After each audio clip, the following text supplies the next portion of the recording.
Okay, we have another couple of minutes. Perhaps we must wait a bit because we shouldn't start early. We shouldn't start late. We shouldn't start early, right? We should start on time. And maybe we can have one quick poll. Okay, let's see. Let's see. Quick poll. We wouldn't have time, Prabhu. It is just one more minute left, right? So of course we have a Oh, poll at the yeah. end of the Yeah, sure. uh, Yeah, session, but makes of sense, course bro. right now because it's almost time, right?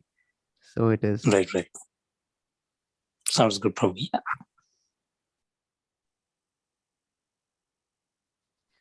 So you'll probably be able to see the screen now. Um, Yes, Prabhu. right. Okay. I think we're all set. And it is 6 o'clock. No, one more minute to go, which will give me enough time to log into this also. Just in case I lose connection, I would be able to join with the other device. Okay. So please hold on in case, because I'm having power cuts from morning. So just in case I lose power, please wait. I should be able to join you. Okay, so I've made myself co-host. Got it.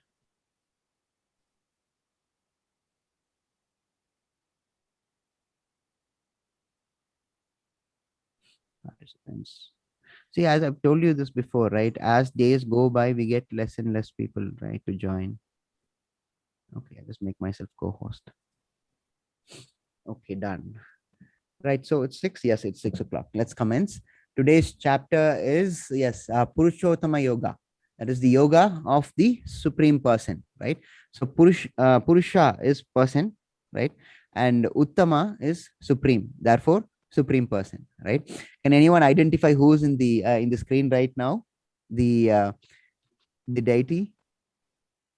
I think you can all unmute yourselves. It's Venkatesh. Lord Venkatesha. Yes, Lord Venkateshwara. That's right. That's right. Thank you.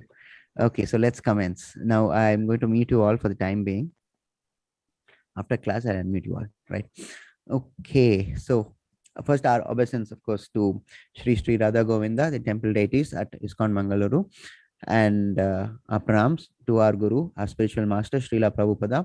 Nama Om Vishnu Padaya Krishna Preshtaya Bhutale Srimate Bhakti Vedanta Swamini Tinamini Namaste Saraswati Deve Gauravani Pracharini Nirvishesha Shunyavadi Paschatyadi Satarini.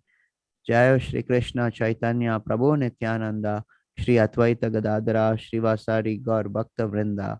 Hare Krishna Krishna Krishna Hare Hare Hare Rama Rama Rama Hare Hare. Right, this was yesterday's chapter. Quick recap for those who have joined just now. We had three headings yesterday. One was the conditioning of the modes, the characteristics, what they do, and what they comprise of. Then we saw about action and death in those three modes, and eventually we saw that transcending those modes were the most important, and not just to act sattvically, right? So those were the three headings that we examined yesterday. Today uh, is something like chapter 13 in the first half. So the first half is a little um, you'll have to pay a little more attention to understand this, right? So we see how to become detached from the material world. We are going to deal with a tree, believe it or not. So the first 5 slokas are a little you'll have to focus a little, because that tree is a metaphor, right? And then we proceed to what is transmigration, and then we see how Krishna is the maintainer, and at the end we conclude the chapter with the summary of Vedanta Sutra. Okay, so let's commence. So please pay a little attention till the first 5 verses. Okay, first verse 15.1. Om Shri Paramatmane Namaha. Om Namo Bhagavate Vasudevaya. Atha Panchadashodhyayaha Purushottama Yogaha. Shri Bhagavanuvacha.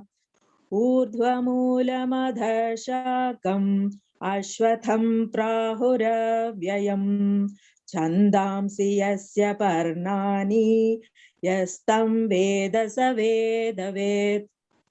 The Supreme Personality of Godhead said, "It is said that there is an imperishable banyan tree that has its roots upwards and its branches down, and whose leaves are the Vedic hymns. One who knows this tree is the knower of the Vedas." Right. So, as I mentioned, we are now going to see about a tree, examine a tree. Right. Now, we saw about an inverted tree. Right. The last verse mentioned about inverted tree. This is actually an inverted tree because the roots are upward and its branches are down. Why is my cursor? Yeah. The roots are upward, as I mentioned, and the branches are down, and its leaves are Vedic hymns. So, what is this a metaphor for? Where do you see an inverted tree in this world? Nowhere, right? So, what is actually being explained here is this entire world, which is denoted by this tree, is a perverted shadow of the spiritual world, right? This tree is a spiritual is a shadow of the spiritual tree, right? So shadow of a tree is there for some time, but when there is no light, it no longer exists, right? But the tree exists for all the time, the tree in the spiritual kingdom. Okay, now as the shadow exists for some time and then vanishes, this world also continuously comes into existence and is annihilated, right? But the Lord's abode is the one place which is eternal, right? This world is therefore a fool's paradise because we see it as a world which is come into existence, and probably there will be the heat death of the universe. That's what the scientists are saying, right? The Big Bang is what caused the universe, and the world would most likely either freeze out or there will be a heat stroke for the entire universe. Now, our scriptures go much beyond that, right? So our scriptures say that it is a continuous process of being of coming into existence and of being annihilated. So for us, time is on a much larger scale, right? So this world, as I mentioned, is a fool's paradise because most of us do not realize this fact that the world is subject to being coming into existence and being put to an end, right? So eventually it boils down to the fact that the world is a hallucination, right? Hallucination of the mind, because as you don't find an inverted tree, you do not find this actual world. It actually does not exist, right? It is a hallucination of the mind. What I said now is, of course, easy to say, but then to understand it would be a little difficult because the illusion is so strong. Maya is so strong here that what you see, you feel as if it is real, right?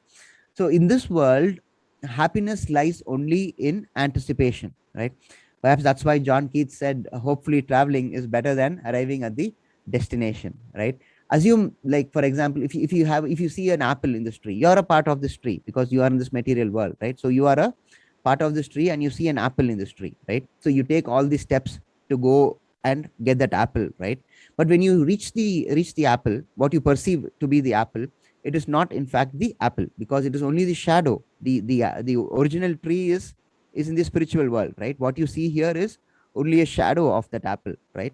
So when you see that, when you reach that apple, and when you try and pluck it to enjoy it, you are left only with disappointment because there is no apple there, right?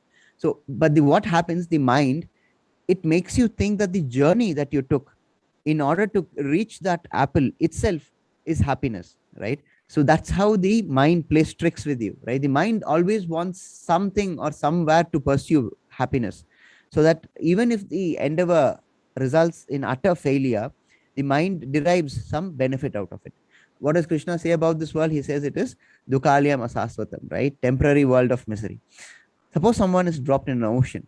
For some time, they can stay afloat, right? But for how long? Eventually, they are going to drown, right? By this, the cycle of birth and death continues, right? An intelligent person realizes this and sees that there is only one true happiness, and therefore tries to break out of the cycle of birth and death and return to Godhead. That is true happiness. So what we see here is only a reflection of the true happiness that exists in the spiritual world.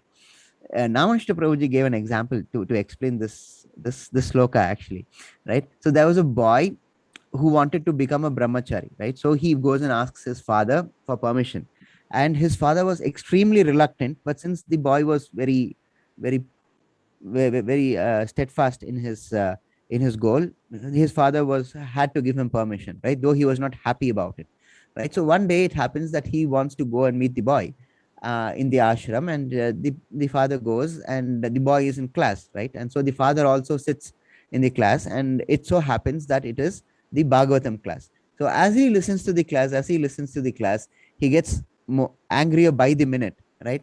And immediately, as soon as the class is over, right, he rose in full anger, furious. He said, all of you people are cheating, and you're misleading and spoiling the young people's minds, and you are separating them from their family, and what you're doing is unnatural, right? So he challenged the teacher there that he should be shown Vaikundam then and there, right, to show that God existed. Now the teacher was, of course, was ready for this, right? So the teacher asks, do you want constant happiness? So that is the first question by the teacher. The father replied, yes, absolutely, everyone wants constant happiness, but then you all have taken my sons away, so how is it that I could be happy? So the next question was, do you think constant happiness exists in this world? So the father replies, you guys have taken my son, how is it that I can be constantly happy? I want constant happiness, but I'm not constantly happy because I'm in misery right now because my son is not with me, right? So the teacher follows up this remark with another question. The question is that he prefaces it before asking that question. He says, you know that there exists no state of common happiness, constant happiness, and yet you want it, right? So why do you want it? Now, if you want something, it means that you have already tasted it, right, somewhere. How can you because you cannot conceive of something, however strong your mind is, your power of imagination is, without it being appealing to your imagination, right? It must first appeal to your imagination, even if it doesn't exist. So the teacher's question, what it actually meant was that you have actually tasted it somewhere else, this constant happiness. That is why that you are able to perceive this feeling of constant happiness. This pursuit of constant happiness is there because you have already experienced it. And where have you already experienced it? You have already experienced it because you were in Vaikundam, you were in Goloka Vrindavan, right? So there it is always constantly happy. So you have this impression of being constantly happy, but then you get jealous of the Lord, you are envious of the Lord, and you eventually find yourself in this Dukhalaya Masasvatam. But that impression is there. The shadow of the feeling of being constantly happy is always with us, right? So it is that we are hankering for that feeling of constant happiness. But then the point is, we must realize that this place is not a place for constant happiness. What we want is Sat, Chit, and Ananda, right? Sat, Chit, Ananda, right? Sat is eternal truth. Our soul is eternal, but this body is not eternal, right? So we learned this in the first chapter itself, right? So here, when we are in this Dukhalaya Masasvatam, our body is not eternal, though our soul is. So there is some impression there that the soul is eternal, but the body is not, right? So we are halfway there. But then Chit is knowledge, right? So we normally do not like ignorance. When we don't know something, we take all efforts to find out what it is that we don't know, right? But then this place is a place of ignorance. But then we have this force which impels us to find out more about knowledge, correct?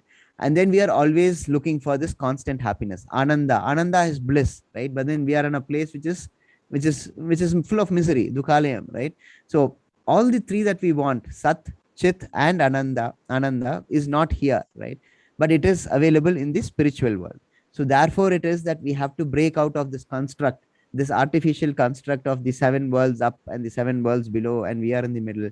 So it's not just sufficient to be in the mode of goodness, we have to break out of it. So what we want is not here, right? The cycle of birth and death is the only thing that is keeping us here, and therefore it is that we have to break it. Right now, this entire book, Bhagavad Gita, is the manual about how to break that cycle, right? See, that is why you would not find injunctions like in the Vedas, right? The Vedas are primarily modes, ways that you can find happiness within this construct itself, right?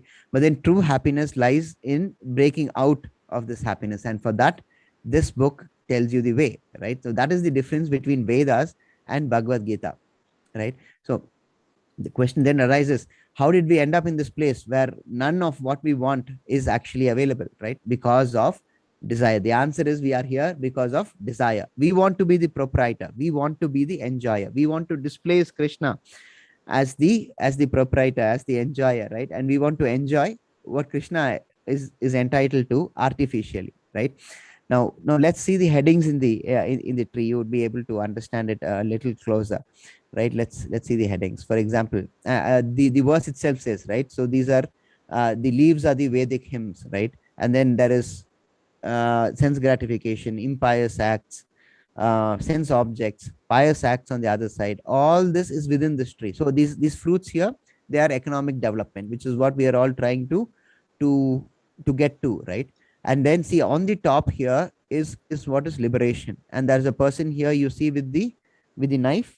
I'll tell you why he is important. Just make a note that this person is there and he is an important person. And here you see yajnas being developed, being conducted, organized. These are all Vedic principles, right? So the takeaway from this is, of course, you once you see these headings, you would understand why it is a continuation of what we saw in chapter 12. You see the scheme of Bhagavad Gita, right? In chapter 12, the last of the bhakti chapters, we saw Krishna conclusively answering that bhakti is the best way, right? But Arjuna persists in getting more information from Krishna as to how to extricate himself from this world by way of knowledge, which is the reason for the existence of the last 1/3, the Jnana chapters, right? So after the 12th chapter, Krishna then proceeds to answer Arjuna's questions about Kshetra, that is the field, and Kshetrajna, the observers in the field. Then he deals with, in the yesterday's chapter, in chapter 14, we saw Krishna dealing with the material modes of nature, their characteristics and their efforts, and he concludes with this inverted tree. So that is the scheme of how the Bhagavad Gita is laid out. So we should understand this. It is a conversation, right, between two people. It's not, so therefore it is continuous. It's not in that sense independent of each other, right? So at this level, at the basic level, you should just understand that there is this tree which is a metaphor, because the verse implies or means that the spiritual world is the real world of happiness. What we see here is the reflection of the spiritual world, and it is a perverted reflection, right? So what is it that we have to do? The takeaway is that we have to cut this reflection. We have to cut this tree, right? We have to jump over the ocean of desire and serve Krishna and Goloka Vrindavan. You see here, right? This place is the ocean of desire. That's why it's in blue, right? And it's written desire here, right? So you have to cut this tree and you have to swim across the ocean of desire and eventually land up at Goloka Vrindavan. Today we are seeking shelter of our senses, and therefore we are suffering, right? So the object is to leave this place, this Dukalyama Saswatam, and take shelter of the Purusha Uttama, right? Purushottaman, and serve him at Goloka Vrindavan. So that is the meaning of this verse, right? So it's a metaphor basically. So we have to understand, one, that it is a metaphor; two, that it is the spiritual world which has real happiness; three, this world here is a perverted reflection of the spiritual world, therefore, which is indicated by a tree, and we have to cut this tree, swim across the ocean of desire, and reach Goloka Vrindavan. So that is, for the time being, in this basic course, for you to understand, right? Now, advanced level, there is much more to discuss, right? So for this level, this would do. So this is just the foundation that we are learning, that we are laying here, right? So that was just all from the first verse, right? So let's examine what's the next verse. 15.2. The branches of this tree extend downward and upward, nourished by the three modes of material nature. The twigs are the objects of the senses. This tree also has roots going down, and these are bound to the fruitive actions of human society. Right? So what does it say?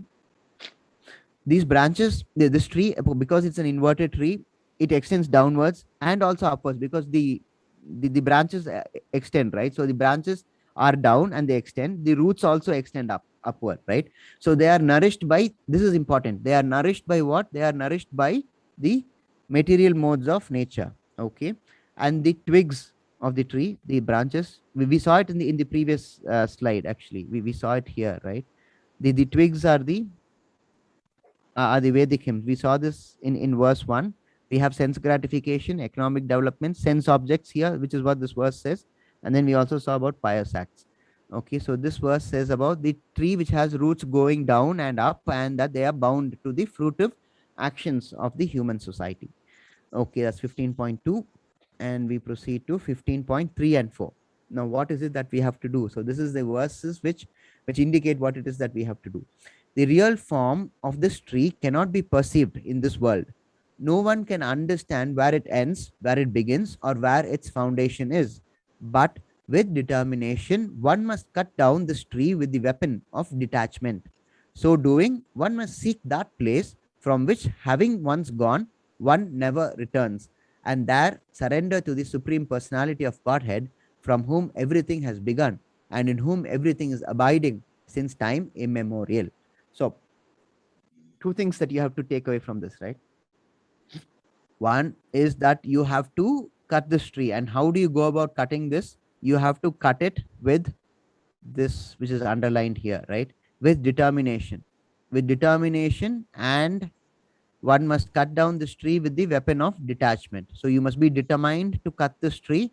And how do you cut this tree? By the weapon of detachment. So basically, you have to remain detached from this world, right? Control your senses, slap the mind, use your will, don't give in, right? So you have to use that will. See, willpower is like a muscle, right? So the more you exercise it, the more you develop it, it grows, right? So one day you might have a lesser amount of willpower, right? But as you exercise it more and more, it goes stronger, right? So it has to be exercised. It's like a muscle, right? So you can ask any bodybuilder, any person who is interested in bodybuilding.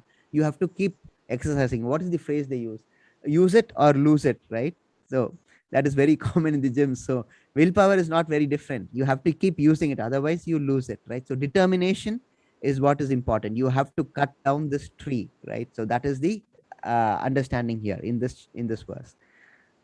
Okay, let's go on to okay, this is a little more. I'll just go through this quickly because I've spent adequate time on this. So this is the banyan tree.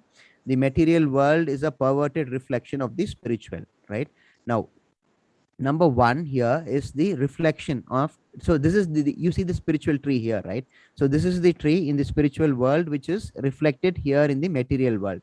Now this is the perverted shadow of that tree, right? Now what is this? The first one is the reflection on desire. Okay, so this is the desire portion which you have to swim across, if you recall, right? The roots, the real roots grow upwards, that is towards Brahmaloka. The secondary roots go downwards towards Bhuloka. So it has attachment and aversion. It's bound by the fruitive actions by human society. Now then we have the branches, which is the upper and lower planets. We have the leaves, which is the Vedic hymns. The twigs are the sense objects. The tips of the branches are the senses. Now we saw all this in that colored picture, if you recall, right? We go back here, right? So 7 here is the fruits. Now what are the fruits? The fruits are dharma, artha, karma, and moksha, correct? So these are the fruits that we are usually after in this material world. Now 8th is the nourishment. So the tree gets its nourishment from where? The 3 material modes of nature, which is goodness, passion, and ignorance, right? And okay, the 9th is the result. So the living entity's involvement hops from one branch to another, trying to taste the fruit. Up is down, down is up, right? You can't see how far the tree extends or where it ends, right? Although living entities are eternal fragmental parts of Krishna, they are struggling with the senses. And therefore it is that we have to cut down this tree with determination. With what? Weapon of detachment, right? Now, so this is the Sharamsh of it. Find one in knowledge, hear properly from him about the relationship between Lord and the living entity. That's why Vedanta Sutra starts with these 3 words, Atata Brahmo Dignasa, right? Therefore, inquire about the divine, inquire about God. Okay, then the second step that we have to do is surrender to the Lord. Through the spiritual master, no false prestige that he is the Lord of material nature, not an illusion, gives up false association and free from duality. So all this would aid in securing your weapon of detachment, right?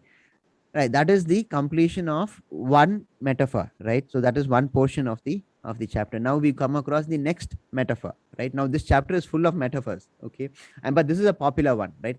This is from the Mahabharata. Vidura explains this to Yudhishthira in this Tri Parvat of Mahabharata. Beautiful description actually he gives, but then we don't have the luxury of time, so I will have to paraphrase this, right, and make it short.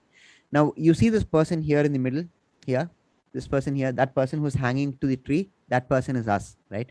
If we slip from this branch that we are holding to, we are going to fall into this pool, right? Pool which is filled with snakes. Now this, if we fall, we are going to meet with an instant death. Okay, now the snakes here in the pool here, they indicate time, right? And they will surely claim what is theirs, because time moves on, right? And we have to keep moving, otherwise we are going to fall, right? Now we know that eventually time is going to get us, but then we still hold on very firmly, right? Anytime we may slip, and that will be the end, right? And you see these rats here, one is black, one is white, so that indicates the day and night, right? Now these rats are slowly gnawing at this branch, right? So eventually day and night, which is the passage of time, another indication of the passage of time, they will cut this branch and we are bound to fall, right, into the pool where the snakes are waiting, right, to get rid of us, right? And you see this elephant here, this elephant is holding on to this trunk, right? So this elephant is equivalent to a year, right? Now this is day and night, the rats here are day and night, the elephant here is equal to the year, and this trunk is again an indication of our age. Okay, so this year is gotten hold of our age, right? So eventually the implication is that it will make us fall, right? Because it's trying to pluck out the entire trunk of the tree, right? So the point is, as we age, the closer we get to the snake pit, right? And yet we hang on desperately. You see this beehive above, right? So that these bees are those dots here you see around this person, right? So these are the bees which are stinging him, right? Now these bees are the unpleasant experiences that we undergo in life, in day-to-day life. But what happens once in a way, from this beehive, a drop of honey drops onto our sticking out tongue. You see the tongue sticking out, right? So a drop of honey, just one single drop falls on this tongue, and we truly enjoy that drop of honey, right? And because of that drop of honey, we are so enamored with this life, in spite of all this realization that we have, that as days pass by, we are going to fall. As years pass by, we are going to fall. Eventually, we'll be tired of holding on and we are going to fall into this pool, which is going to be the end of us, right? So we hang on, enamored by this drop of honey. We fail to see the extending arm of Krishna, right? We hang on there in spite of knowing that anytime we can fall. And even if we don't slip, the mice or the elephant is bound to get us. But in this pursuit, we fail to see Krishna extending his hand and asking his child to join him back at Golaka Vrindavan, right? Thus, we fail in the main duty of life. This dharma of the soul is defeated, right? So the point is to take Krishna's hand and he will take care of the rest. We have to detach ourselves from this single drop of honey which falls from the beehive, and because of which we are bearing all the stings from the bees, right? That's the unpleasant experiences of our day-to-day life. So that is another metaphor from the Mahabharata, which was pertinent for this chapter. Though it doesn't emerge from this chapter directly, it was a metaphor which connects to this chapter, which is taken from the Mahabharata. Okay, let's proceed with the slokas. 15.6. न तद्भासयते सूर्यो न शशाङ्को न पावकः यद्गत्वा न निवर्तन्ते तद्धाम परमं मम. That abode of mine is not illumined by the sun or moon, nor by electricity. One who reaches it never returns to this material world. Now Krishna here is speaking of his world, right? That he says that it does not have a separate life source. Now for earth, there is always a third-party life source, right? But not in Golaka Vrindavan. Krishna says that one who enters it never returns to this material world. We saw that in the chapter, in the verse which said that you have to cut down that tree, right? It says about this person who once reaching that place will not return back, right? Because why is this? Because the soul has already made the mistake once, right? It has chosen to be away from Krishna, but then it has learned its lesson, right? So it wants to go back. Once it goes back, it will not repeat what it has done, right? So therefore it is that it is a promise by Krishna that once you go back to Goloka Vrindavan, you're not going to come back to this material world. That's a promise by Krishna. So we have to find some way to go back, right? You just buy this ticket to Goloka Vrindavan. Once you go to Goloka Vrindavan, you will never return to this material world. It is there. It is always bliss forever, right? The fairy tale ending, as they say, they truly lived happily ever after. That is only at Goloka Vrindavan, right? Nowhere else. Okay. Or 15.7. ममेवांशो जीवलोके जीवभूत सनातनः मनसष्टानीन्द्रियाणि प्रकृतिस्थानि कर्षति. The living entities in this conditioned world are my eternal fragmental parts. Due to conditioned life, they are struggling very hard with the six senses, which include the mind, right? So this is a very important verse. Krishna says we are all eternal. We know this already because of chapter 2. I mean, this was the first instruction, of course, in Bhagavad Gita. But then it is in this verse that Krishna recognizes the struggle that his eternal fragmental parts are facing, right? The reason he says for the struggle is the six senses, which include the mind, right? That is the cause of our struggle. So why is it that we suffer? Why is it we suffer all this sadness, this misery here? It is because of our senses. That is why one of the golden threads in Bhagavad Gita is that you have to control your senses. You have to remain detached from the senses, right? Therefore, the emphasis on controlling the senses, because it is because of the senses that we are struggling very hard, because of the senses in this conditioned life, right? So once the senses start prevailing over a person, there is one thing for sure, and that is struggle, right? That's what this verse says. Krishna says we are a part of him. That is very clear from the first part of this. Now, what I just explained was the second part, right? That the struggle is because of the six senses and that we are struggling and or we are in the conditioned life. So these are the key words there. That is the second part, right? Here from here. Right. Now, the first part. Now, the first part, Krishna says that the living entities, all of us, not just humanity, it goes beyond humanity, all living entities, right, is Krishna's eternal fragmental parts, right? Now, this is important. This phrase is important, eternal fragmental parts. So we have to understand the difference between part and parcel. Okay. Let's take part and parcel first. For example, sugar. Okay. Now, if you break off a little sugar, it will still taste as sweet as the larger chunk, right? Similarly, if you take a tiny ocean drop and you taste it, it will taste just like the larger ocean, right? So that tiny drop or that small piece of sugar is the part and parcel of the ocean or the sugar respectively. Okay, but let's say let's give you an example of what is a part. A part is of a chair. Let's take the example of a chair, right? So now if you break a chair, you cannot sit on the part of that chair, right? You cannot sit on the part of that chair, right? So that chair is not a part and parcel. It is only a part. So you cannot use the chair as it's meant to be. Like that, the soul is part and parcel of the Lord. That is something we have to understand, right? So I've said this before. We differ from Krishna in this fact that he is quantitatively much superior, but qualitatively it is similar, right? Our soul and Krishna are qualitatively similar. It is the quantity which makes the difference, right? He is like the ocean, we are like the tiny drop. The difference is like the Anu and the Vibhu, right? So that is the difference. That's the main difference between Krishna and us. So this qualitatively, as I mentioned, it is worth repeating because it's an important concept. Qualitatively, we have all the qualities, right? But it is the quantity which makes the difference. So this is an important verse for that purpose, because Krishna says in this verse that we are all his fragmental parts. Now, the parts are all what constitute the main, right? So being parts of Krishna, we share the same qualities. That at this stage, it is adequate to understand this concept. Okay, let's go on to the next verse, which is 15.8. शरीरं यदवाप्नोति यच्चाप्योत्क्रामतीश्वरः गृहीत्वैतानि संयाति वायोर्गन्धानि वाशयात्. The living entity in the material world carries his different conceptions of life from one body to another, as the air carries aromas. Now we are going to the next segment of the chapter, right? We saw the headings, right? The next segment is about transmigration. Okay, the concept of transmigration is what we are going to examine here. What is Krishna saying here? I've already given you this example in when we are dealing with chapter 13, right?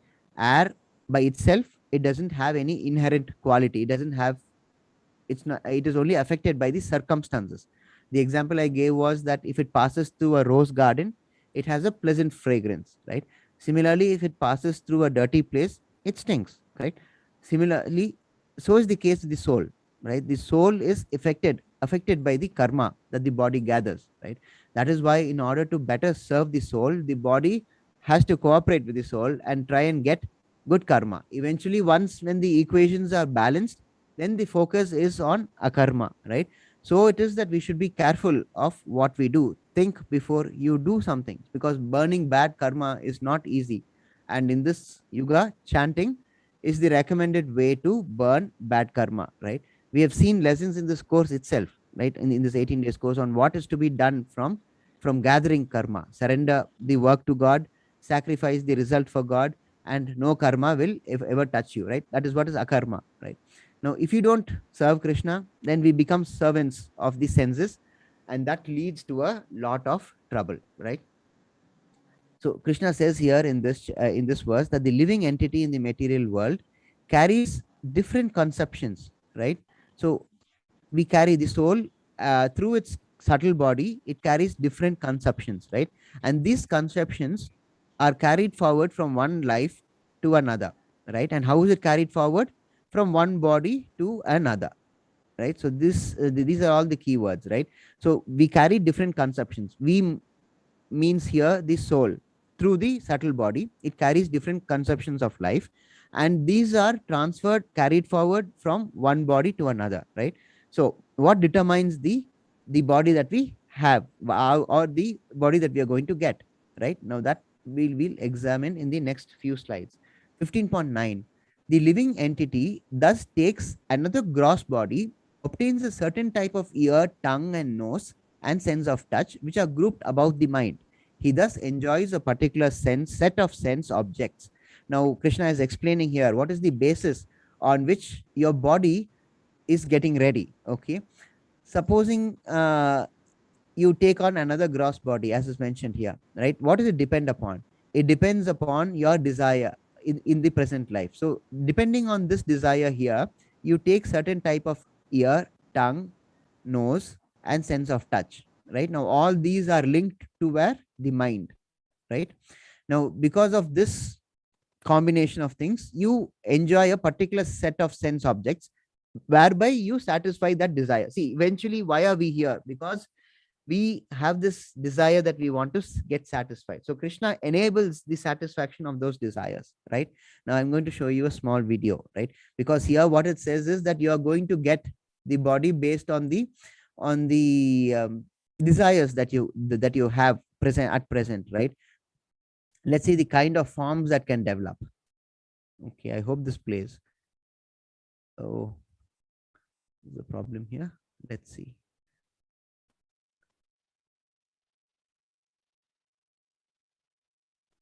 No, not playing.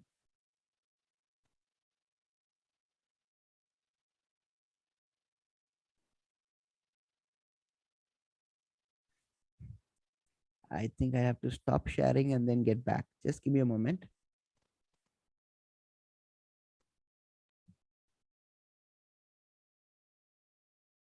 Okay, now how do I share this?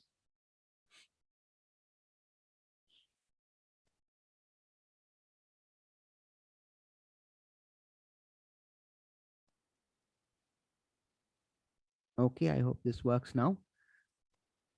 Yeah.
So I'll just explain that in a moment. Let me just get back to the place I was sharing. Okay, hold on a second. Going back to the chapter now. Okay, we're back. Okay, I need to disable this. Okay, so as I was saying, right, this what we saw is all different living entities, right? Not just humanity, right? Now, as I was mentioning, in continuation of the previous verse, we saw there that the living entity takes another gross body, right? And it has certain types of ears, tongues, nose, sense of touch, all which are grouped above the mind, right? And by that they enjoy a particular sense object. Now, what we saw are all living entities, right? They have all taken gross bodies and they have certain set of features, correct? And those features enable them to satisfy their specific desires, correct? And they get the body which suits their desire. I'll give you an example, right? A cow cannot desire to eat meat like the tiger, right? But by some happenstance, if the cow does develop such a desire, it gets the body of a tiger in the next birth, right? So that it is able to satisfy its desire, right? Depending on the mind they have, they enjoy a specific particular set of sense objects, right? Some may like meat, like supposing you're a tiger, right? Obviously you're not going to eat grass and lie around like a cow, right? You are then rajasic. You have to hunt and kill, right? That again depends on your karma, right? So broadly, karma and your desires determine the body that you're going to get in the next birth, correct? So it is that our desires have to be pure, right? And how our desires going to be pure? Bhagavad Gita is there. It explains clearly: devotional service, surrender to Krishna. To an extent, Vedas also say about the positive nature of desires, right? So this is what Krishna meant in the previous. This is what the verse means, basically, straightforward. It doesn't require an interpretation, right? Okay, so next verse we go on to 15.10. उत्क्रामन्तं स्थितं वापि भुञ्जानं वा गुणान्वितं विमूढानानुपश्यन्ति पश्यन्ति ज्ञानचक्षुषः. The foolish cannot understand how a living entity can quit his body, nor can they understand what sort of body he enjoys under the spell of the modes of nature. But one whose eyes are trained in knowledge can see all this. 15.11.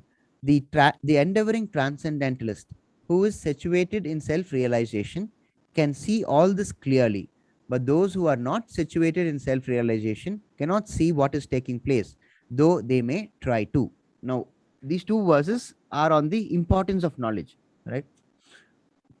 Supposing you have a car breakdown, right? You lift up the bonnet and you have absolutely no idea of what runs into what and what is not functioning, right? But then you call a mechanic and a mechanic looks into it and he knows exactly what is to be done, right? So similarly, Krishna here is saying that the foolish cannot understand the concept of birth and rebirth and how each succeeding body is given based on karma earned in the previous births and what happens when the mode of nature operates upon the body, creating desires, right? Now that is something Krishna says foolish people cannot understand, right? That's the first thing. So who can understand? An endeavoring transcendentalist. That's in 15.11. Now Krishna further says that it is the nature of the person who can see these things clearly, right? What is the nature? The nature is of being a transcendentalist. You have to put aura where it is truly credited, right? For example, today in this world, you hit a 6, you are like the god for the day, right? And you give a hit film and you are the god for the month, right? But we should understand and recognize this, that true spiritual knowledge is where the aura truly belongs. The very word Veda means knowledge, right? And Vidwan means a learned person, a person with knowledge, right? So focus should be on simple living and high thinking, right? See, as mentioned in quite a few classes earlier, we've spent the first quarter of our life learning a skill, avidya, right? Not vidya. So at least now we have to start picking up pace, right? We have to start picking up the basics of vidya and find our way back to Godhead. And as I mentioned earlier, that's why Vedanta Sutra begins with Atata Brahma Jignasa, That is, therefore, inquire about God. The only book which starts with the word therefore. And why does it start with the word therefore? Because the therefore, by the very sequence of events in anything, first comes the premise, right? And then the theory is set forth. And then eventually comes the conclusion, which says, therefore, because of A and B, C is proved, right? But this is a book which starts with the conclusion first, right? Therefore, inquire upon the nature of God. Why is that? Because Vedanta Sutra recognizes that simply by being human, you have gone through thousands of lifetimes. And by now, because you are reading this book, you have gathered enough knowledge and experience that you have sought to inquire about the nature of God. And that's why it starts with Atato Brahma Jignasa, right? Perhaps the only book in the world which starts with the conclusion, right? And then it goes on to explain the nature of God. That's the Vedanta Sutra I'm talking about, right? So this is 15.11 completed. Let's go on to the next one, 15.12. Now we are now going to see about the opulences, like in chapter 10. This is a recall of those opulences. Okay, so 15.2 reads like this: the splendor of the sun, which dissipates the darkness of this whole world, comes from me, and the splendor of the moon and the splendor of the fire are also from me, right? Let's proceed further. That's self-explanatory. These verses are self-explanatory. 15.13. Gama Vishaya Bhutani Dharayamyahamo Ushnami Chaushadhihi Sarva Somo Bhutva Rasatmakaha. I enter into each planet, and by my energy they stay in orbit. I become the moon and thereby supply the juice of life to all vegetables. When we say Krishna is everything, we really mean he is everything. Like, just imagine this sloka here. At least 5,500 years ago itself, we knew that there was some force which keeps the planet in the orbit, right? Only like 500 years before, Newton comes about with the theory of gravity, right? But then our ancestors knew that this force is there. They knew of gravity, and then they knew that it was Krishna who was operating gravity, right? Somehow we have lost all this knowledge in the course of history, right? Time truly destroys everything, right? Tragic, so much knowledge that we have lost. But we can take solace in the fact that there is now a revival. All this is being revived now, thankfully, right? Okay, let's proceed further. 15.14.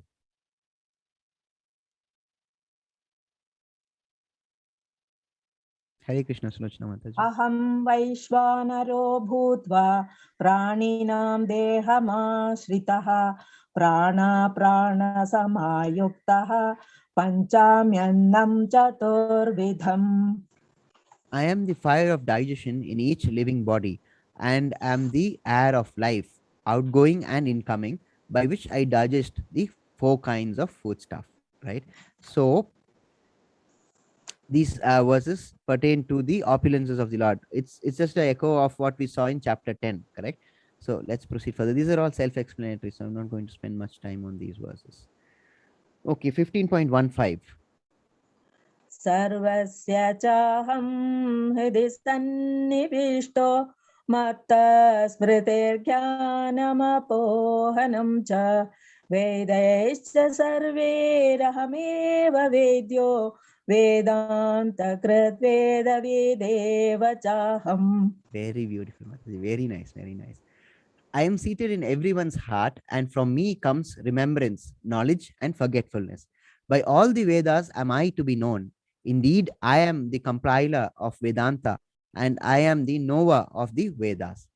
Krishna repeats here that he is in the heart of every living being. Almost in every chapter after the 7th chapter, we come across this one phrase where Krishna says that I am in everyone's heart. We see it in chapter 5 itself, actually, Pandita Samadarshanaha. So many chapters. This again is therefore a golden thread, right, which runs throughout Bhagavad Gita. We saw this in chapter 13 also, so 5 and in 13 also. Kshetrajna, 2 elements in the heart. What entire chapter is devoted for this, actually. So Kshetrajna is where Krishna says that he sits in the heart of every living entity as the super soul, right? So one is the soul, the other is the super soul. Now Krishna says in this sloka specifically, the cause of knowledge, remembrance, knowledge, and forgetfulness. Smriti, jnanam, and apohanam, right? That is remembrance, knowledge, and forgetfulness. This forgetfulness, this element of forgetfulness is usually misunderstood. There's always a negative connotation to this forgetfulness. Forgetfulness can be a great gift, right?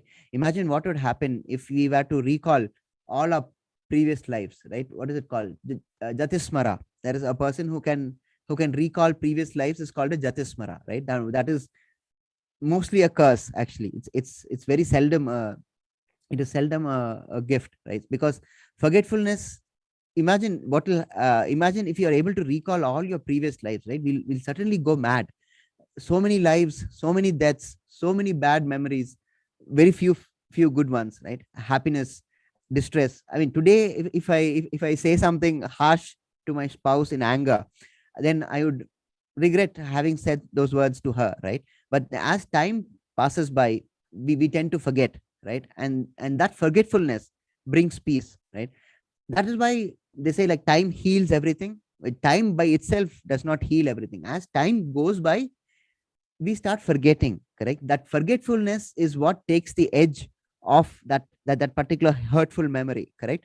So it is that we are able to forgive that person, right? Now imagine if you're able, if your memory is so sharp that you're able to recall every minute detail, that hurt never loses its edge, right? It is always there cutting into you. Oh, he said that. Oh, she said this. Oh, he did that.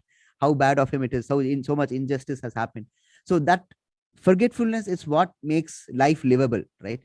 Therefore, this negative connotation to forgetfulness is, I find it is very unjustified at times. That takes care of the importance of forgetfulness. But then the verse says that Krishna is the one who gives you all the three: remembrance, knowledge, and also forgetfulness. So if you forget something in the future here, henceforth, just remember that it is Krishna's doing, okay? Because it is he who gives you all this. He is the one who gives you remembrance, and he is the one who makes you forget. So often in this class, you would find me fumbling, sometimes, because there's a verse that I want to say here, which was very apt, but then I forget. I tend to forget. I remember only bits and pieces of that verse. It happened quite a few times, right? It has happened in this class also. So that forgetfulness also comes from Krishna, right? So therefore, there's nothing to be worried about, right? So you just have to put in a little more work, ask for a little more grace, and then the next time you would remember it, right? So that is all Krishna's doing. Now, the next part of this phrase, of this verse, Krishna says that it is the Vedas. It is he that the Vedas speak of, right? And he is the compiler of the Vedanta. So that means Vedavyas is a form of Krishna. You remember, I actually read out from Srimad Bhagavatam, that entire set of avatars of Krishna. He's also one of the 6 categories of avatars, right? So Krishna says further that he is also the knower of the Vedas. So 3 things he mentions: 1, that he is the one that Vedas speak of; 2, that he is the compiler of the Vedas; and 3, that he is the knower of the Vedas, right? All this from verse 15.15. So let's proceed further. Yes, 15.16. There are 2 classes of beings, the fallible and infallible. In the material world, every entity is fallible, and in the spiritual world, every entity is called infallible. Okay, 15.15. Besides these 2, there is the greatest living personality, the Lord himself, who has entered into these worlds and is maintaining them. Now, let's take 15.16 first. What is the difference between the material world and the spiritual world? The answer is from this verse, right? The material world has people who are fallible. Every person is fallible in the material world, whereas in the spiritual world, every person there is infallible. And by person, I mean souls, right? Krishna's pastimes, I'm talking about Goloka Vrindavan, right? So there, every person in the sense, not the body, right? It's the soul. So every soul there is infallible, right? And in 15.17, Krishna speaks about himself, right? That is the greatest living personality, and that he has entered into all these worlds and is maintaining them. Now, there's a short story here that I want to mention, right? Now, this picture that you're able to see, right now, this is a scene from the Srimad Bhagavatam itself. I think Srimad Bhagavatam only. Yeah. So this is the rescue of 16,108 princesses who are abducted by a demon called Narakasura, right? So all these princesses get together, 16,108 of them, and they pray to Krishna for rescue from this demon, right? So Krishna comes with Satyabhama. Now that's a different story as to why he comes with Satyabhama. Right? That's for another time. But the point here is that Krishna rescues. He vanquishes Naragasura and he rescues all the 16,108 princesses. Now there is a dilemma there, right? After Krishna rescues them, all these princesses raise a point that they have now been abducted. Who would marry them? Right? They give the example of Sita, right? That and therefore they conclude that you have come a little too late, right? And therefore there was no point of them being saved. And then they also add that now that we have seen you, we do not want to marry any other person, right? So Krishna says that I'm already married. There's Satyabhama here by my side. So how do I marry you all? But then he's able to perceive the devotion, right, of 16,108 princesses, the devotion by which the request is made. And so Krishna marries all of them and expands to be a husband to each one of them, right? So this all happens back at Dwaraka, right? So Vishwakarma is asked to construct 16,108 palaces, right? So Narada narrates this actually. So Narada says he has gone to each of the 16,108 palaces, and in each of those palaces he sees Krishna discharging his marital duty and keeping his spouse, one of the 16,108 princesses, most happy, right? So all this to show that 15.7, where Krishna says that he has entered into these worlds and is maintaining them. So this story is an analogy of that. Even for 16,108 princes, he gave them separate palaces and he expanded to be husbands for each of them, right? And he discharges. Therefore, it is as an example, as an analogy, that he is the one who is maintaining this entire worlds, right? So further, we proceed. 15.18. यस्मात् शरमतीतोऽहम् अक्षरादपि चोत्तमः अतोऽस्मि लोके वेदे च प्रथितः पुरुषोत्तमः. Okay, because I am transcendental, beyond both the fallible and infallible, and because I am the greatest, I am celebrated both in the world and in the Vedas as that supreme person. So it's self-explanatory. Krishna says it's due to the fact that he is transcendental and that he is beyond fallible and infallible.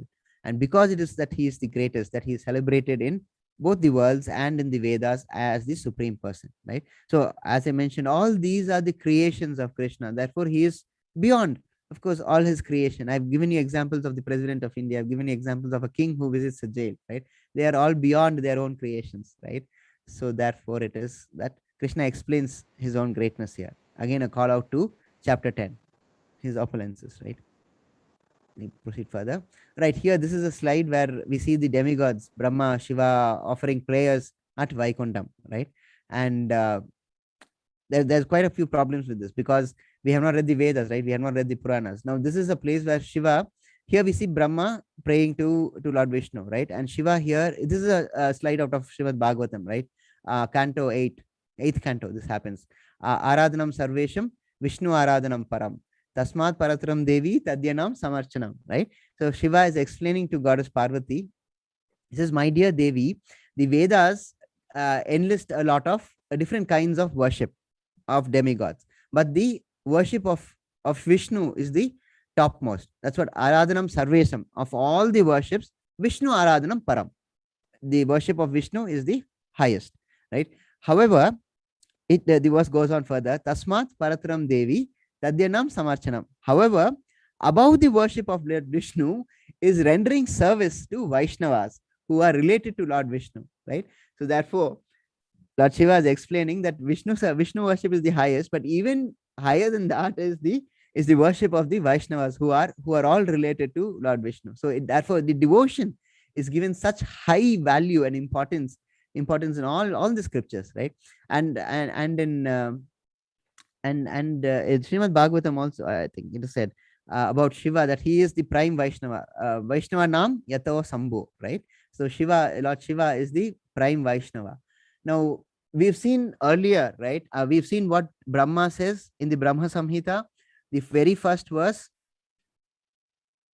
What does Brahma say in the very first verse? Oh my God. See, this is what forgetfulness. No, just give me a moment. I'll recall it. Brahma says in the Brahma Samhita, Yes, Ishvara Parama Krishna, right? Ishvara Parama Krishna, Sachidananda Vigraha, Adar Govinda, Sarva Karana Karanam, correct? So Ishvara Parama Krishna, right? Among all gods, Parama Krishna, Krishna is the supreme, right? Sachidananda Vigraha, right? So he is Sat, Chit, and Ananda. We've seen this before. I've explained his body while seeing the differences between Krishna and ourselves. The difference in the light of the bodies, we have explained this in rather detail, right? And then he says another other Govinda, right? So he is one who is beginningless and endless. So another other Govinda, Sarva Karana Karanam, that he is the reason for all reasons. So we've seen what Brahma says, we've seen what Shiva says, we've also seen what Arjuna says, right? Arjuna says Param Brahma, Param Deva. That verse we saw in that chapter before, in chapter 11, where Lord Krishna displays his Virata Rupa, right? So Arjuna says after seeing it, what he feels, right? He says Krishna is the Param Brahma, Parandhama, right? There's an entire sequence of verses there, right? So all of them say that Krishna is the supreme, but then we have problems understanding this. We have problems accepting this. Of course, that will come with wisdom, right? Lifetimes it will take probably. Okay, so 15.19, we are almost towards the end. I'm in the extra chapter grace period. I'll complete in another 2-3 minutes. 15.19.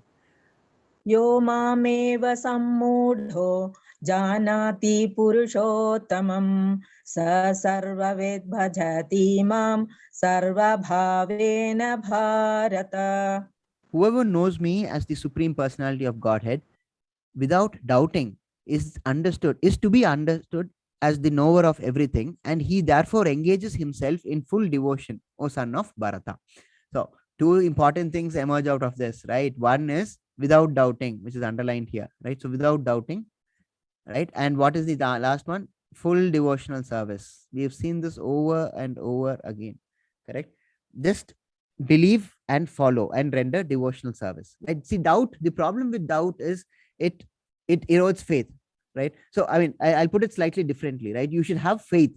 Doubts will arise. That is why the spiritual master is there, for you to put the doubt and get it clarified. But then faith you should not lose. That is what is important, right? So as you get your doubts clarified, when you start practicing pure bhakti in devotional service without doubting, that is when you recognize Krishna as the Supreme Personality of Godhead, correct? That's this verse, 15.19.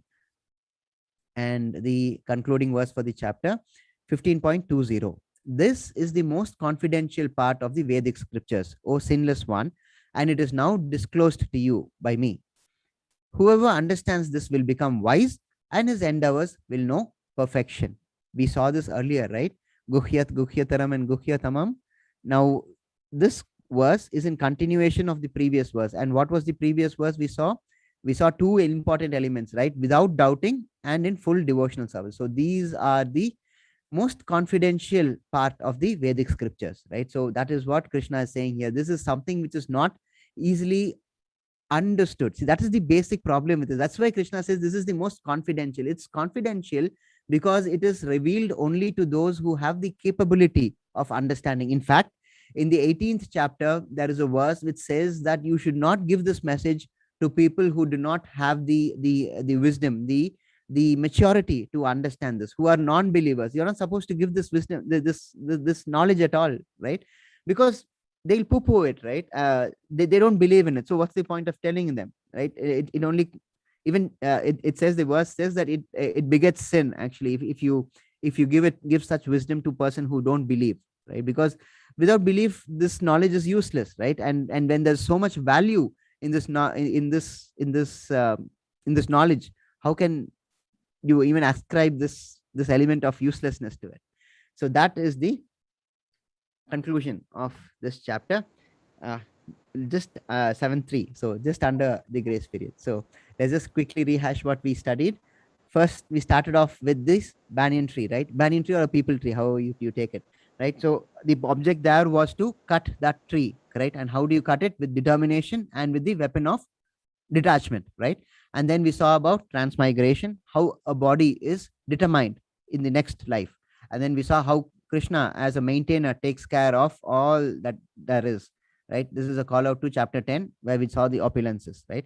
And eventually we ended with the most confidential information, which is confidential knowledge, which is without doubt and devotional service. So this is the crux of the Vedanta Sutra itself. Right, with that we conclude the chapter.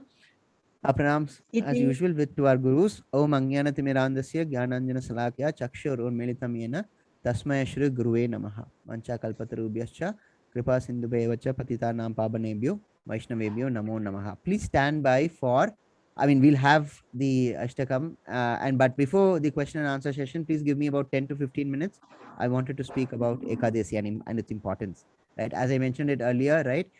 We have 3 parts. So the first part, that is today, is going to examine the scientific basis of Ekadasi. So tomorrow probably we'll be seeing the practical aspects of it. That is the foods that we can take, the foods we have to avoid, and what's the reason behind the this avoiding of specific food types. And then probably the third session, I'll try and combine this so that tomorrow itself we can conclude this, the spiritual reason behind the Ekadasi, right? So thank you so much for joining, and I'll just stop sharing this. We have polls, of course, so we'll have polls next first before Ashtakam. Okay, so get ready. Iti Srimad-Bhagavad-Gitasu Sorry. Upanishadsu Brahma-Vidyayam Yoga-Shastre Shri Krishna-Arjuna-Samvade Purushottama-Yogo Nama Panchadashodhyayaha. Sarvam Krishnarpanamastu. Hare Krishna. Hare Krishna. Thank you so much, Mother. It's wonderful. It was really nice today. Your presentation was very, very pleasant. Hare Krishna, Prabhu. Hare Krishna. Okay, poll time. Let's launch the same thing, same like it's usually done. 3 questions, 4 answers. You have to choose the right answers, right? So I've launched the poll. Oh, do I have to make anyone? Okay, okay. Sulochana Mataji, I'll just remove host permissions. Now I hope you'll be able to answer the question. So the first question is, oh, I'm sorry.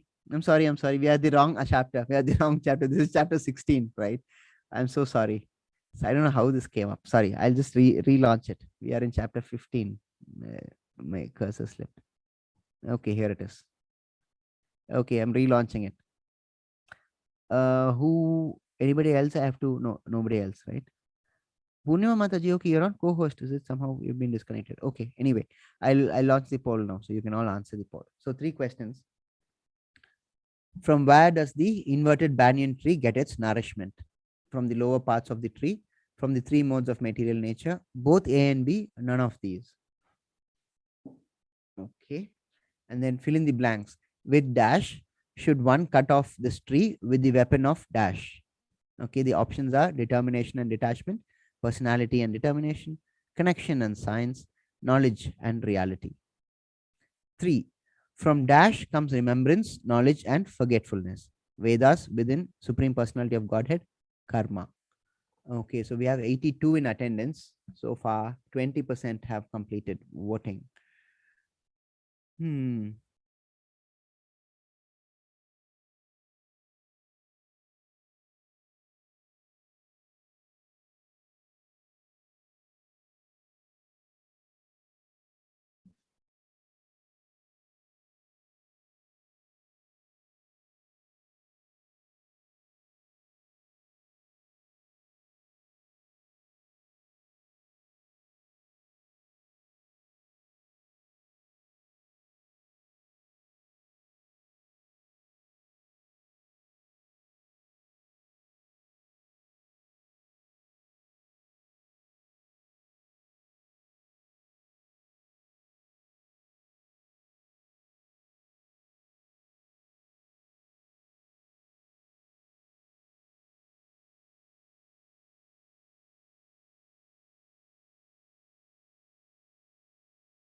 Sorry, I had to take a call. I was on another call. There was an emergent call, right? Okay, so 2 minutes down, and 67% have voted. As usual, let's wait for 70. 54 of 80 people have voted? 68. I need 2 more percentage. Okay, there it is, 70%.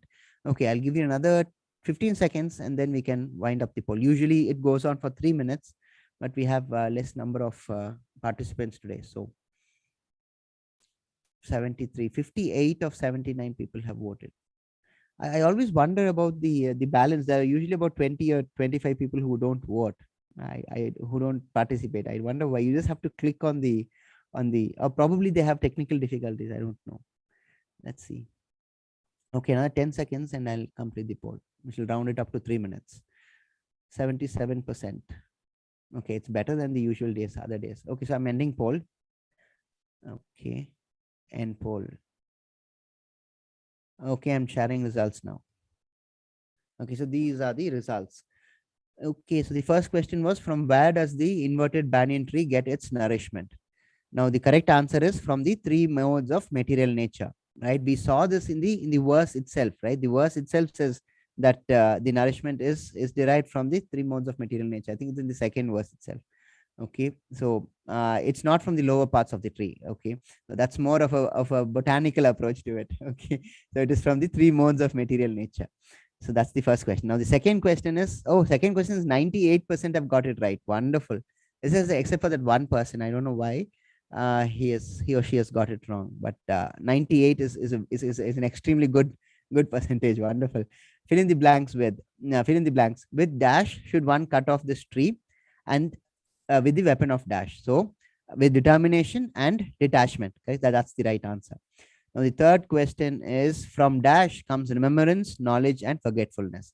Right, now this is okay. 79 is not bad. 79% have got it right.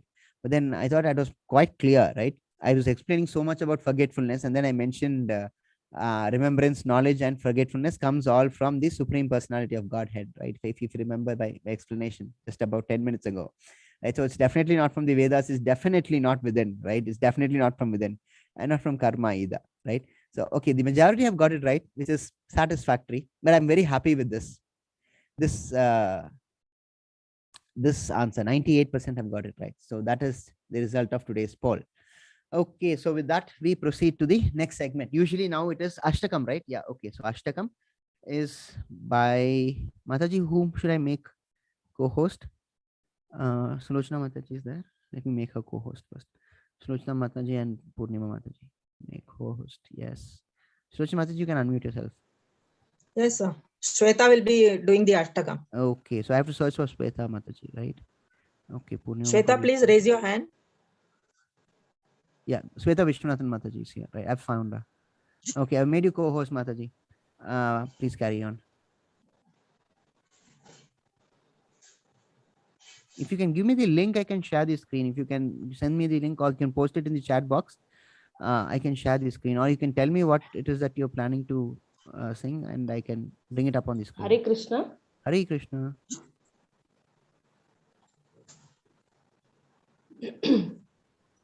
Can I start? Would you want me to share the screen, Mataji?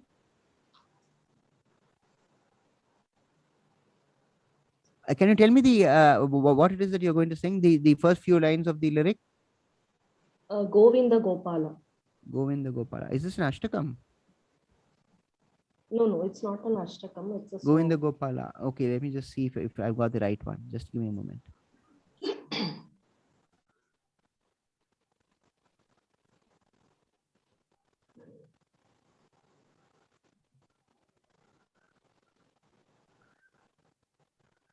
Mm-hmm.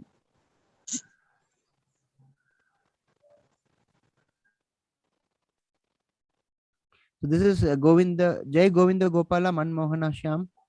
Is that the one? No.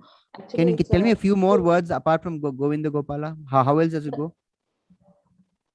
It's about Purandara Dasara Kriti. Yeah, carry on. Just tell me what follows Govinda Gopala then? Gopika Vallabha. Oh, right. Okay. That one. Right. Got it. Okay, understood. Yeah. Got it, Mataji. Can I start? Yeah. Just a moment. Just give me one moment. I'll just share the screen so other people will be, I mean, the devotees here will be able to follow along with you, right? Oh, okay. Just give me a moment.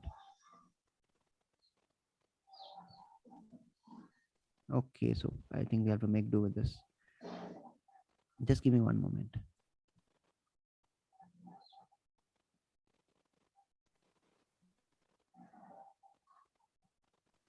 Govinda Gopala Gopika Vallabha, right? Okay. I need to switch this on off. That's good.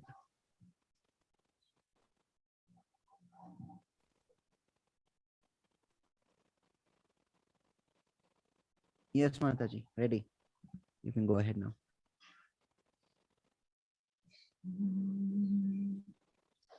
Govind Gopal गोपिका वल्लभ गोवर्धनोद्धारका गोवर्धनोद्धारका गोविन्द गोपाल गोपिका वल्लभ गोवर्धनोद्धारका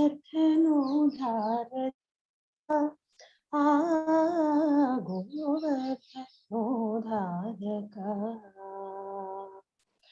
नारायणाच्युत नरमृगरूप नारायणाच्युत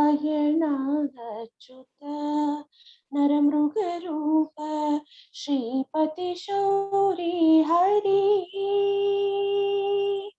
नारायणाच्युत नरमृगरूप श्रीपति शौरी हरि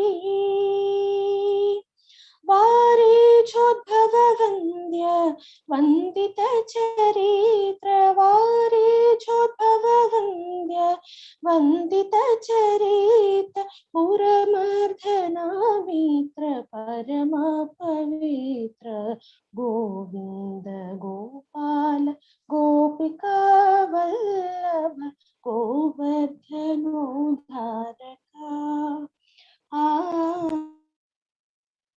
नोद्धारका इन शशिलोचना इंदुनिभानना इन शशिलोचना इंदुनिभानना यनुत कुंडलनाथना कनकमय वासना घनपापनाशना कनकमय वासना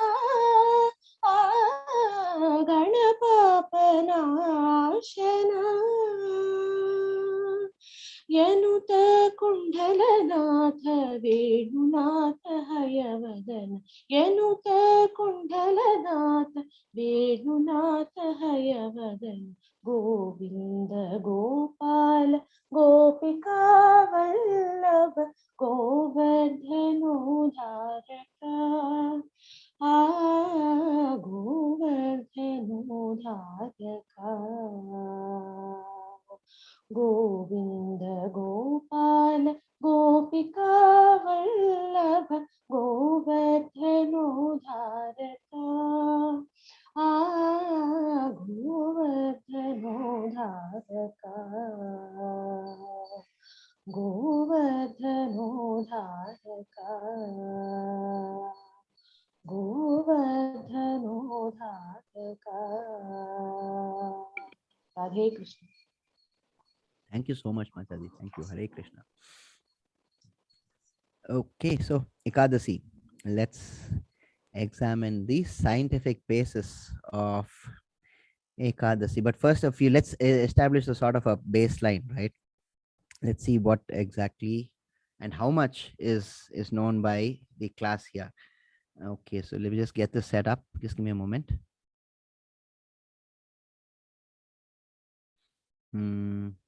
Okay, I'm going to share the screen now, right?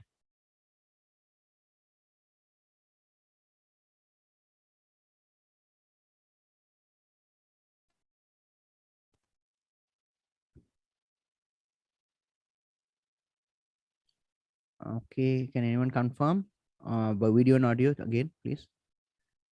Okay, excellent. Thank you. So Ekadasi, let's determine the baseline first. Input. Okay, let me unmute you all. Then I would want inputs from from what you all understand by Ekadasi. What do you understand by Ekadasi? Please tell me. What is Ekadasi? You can 11th raise your day? hands, otherwise I can unmute you. 11th day? 11th Oh, day. okay. 11th day from what? Moon. Going towards full moon?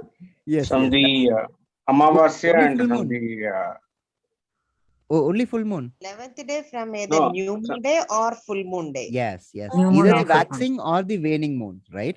So it can be Okay. both. Paurnami or Yes. Amavasya. Correct. That's right. That's right. So it is the 11th day from either the waxing or the waning. I mean, Paurnami or Amavasya, right? Okay, so that is the first thing. So Ekadasi is the 11th day that we have understood. Okay, then anything else you all know about Ekadasi? Please let me know. Let's see how far we know quickly. But There are two in a month, two Ekadashis. One is Wonderful. Shukla Paksha and another is Krishna Paksha. Krishna Paksha. Yeah, and what is Krishna Paksha? Krishna Paksha is the broad heads Shading towards it Paurnami or is towards the new moon? towards Amavasya, I think. Krishna Paksha. Yeah. Correct. Perfect. Yeah. And Towards Shukla March, Paksha yeah. is of course towards the full Because the moon. dark side, Full in the sense that slowly the moon reduces. That's why it's called Krishna Paksha, because he's dark, no? That's why it gets Yeah. progressively darker. That's why it's called Krishna Paksha. And Shukla Paksha gets progressively brighter, right? Towards Paurnami it heads. Right. So that is two things. Anything else? Anything else that you all know? We have 61. That's very nice of them to stay back. Thank you. I'll try and quickly conclude it. Maximum 15 minutes I'll take. Anything else that we know about Ekadasi?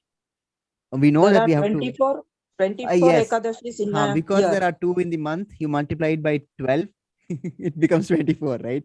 So not very complicated. Okay.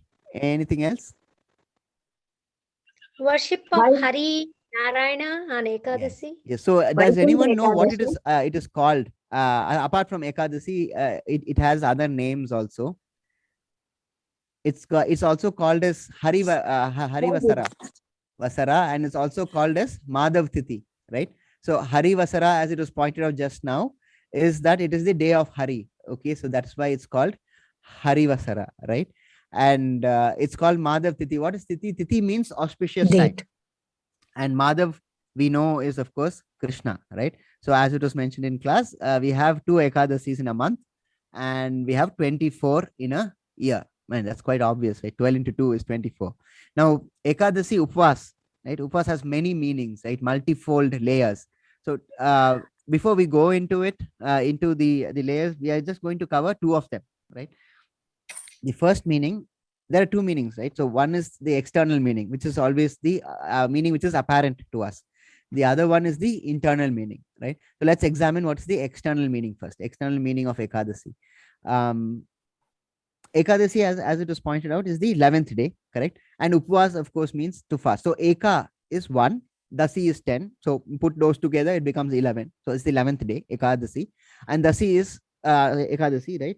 Dasi is 10. So 10 plus 1, 11. So it is Ekadasi. And Upvas is, it means to fast. So the external meaning is to fast on the 11th day. Right now, fasting from what? Any idea? Any input? Fasting from? Basically. Food grains. Only grains? Food grains. Yeah, food grains. Okay. There's another thing that that you're not supposed to take on that day. Salt. Okay. Beverages. Food grains and Tea, beans. coffee. Beans.